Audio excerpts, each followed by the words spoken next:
కలిసొచ్చే సంఖ్య నంబర్ 2, కలిసొచ్చే దిక్కు పడమర, కలిసొచ్చే రంగు గ్రే. తదుపరి మిథున్ రాశి. మిథున్ రాశి వారికి ఈ వారం మిశ్రమ ఫలితాలు గోచరిస్తున్నాయి. ఆదాయానికి మంచి ఖర్చులు గ్రహస్థితి సూచిస్తోంది.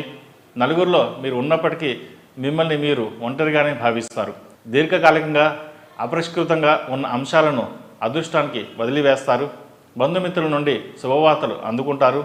సంభాషణలు, చర్చలు మంచి ఫలితాలను ఇస్తాయి. వ్యాపారపరంగా తీసుకున్నటువంటి ఒప్పందాలు కలిసి వస్తాయి. కొత్త పెట్టుబడులు పెద్ద మొత్తంలో పెడతారు. గతంలో పెట్టిన పెట్టుబడులు కొంత ఆలోచనకు గురి చేస్తాయి. వ్యాపారం మార్చాలనే ఆలోచనలు మదిలో చెలరేగుతాయి. ఎవరిని నమ్మి మనసులోని విషయం చెప్పాలో అర్థం కాని పరిస్థితి ఏర్పడుతుంది. వృత్తి ఉద్యోగాల పరంగా మీరు చేసే శ్రమ ఉన్నతాధికారులు మెప్పు పొందుతారు.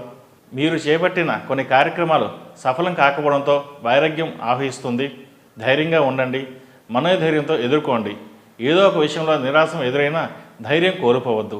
మొండిగా పోరాటం చేసి అనుకూల ఫలితాలు సాధిస్తారు. వ్యవసాయ సంబంధమైన విషయాలు రాబడి దిగుబడి బాగుంటుంది. మధ్యవర్తి వల్ల మోసపోకుండా జాగ్రత్త వహించండి. స్నేహితుల మధ్య బంధువుల మధ్య ఏర్పడిన వివాదాల్లో మీరే మధ్యవర్తి చేయాల్సి వస్తుంది.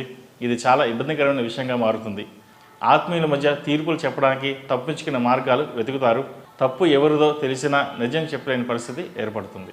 విద్యా సంబంధమైన విషయాల్లో సంతాన పురోగతి బాగుందన్న వార్తలు మీకు కొండంత ధైర్యాన్ని ఇస్తాయి. గృహ మరమ్మతుల కోసం అధికంగా ధనాన్ని వెచ్చిస్తారు. ఆరోగ్యం సాధారణంగా ఉంటుంది. దీర్ఘకాలిక రోగాలు తగ్గుముఖం పడతాయి.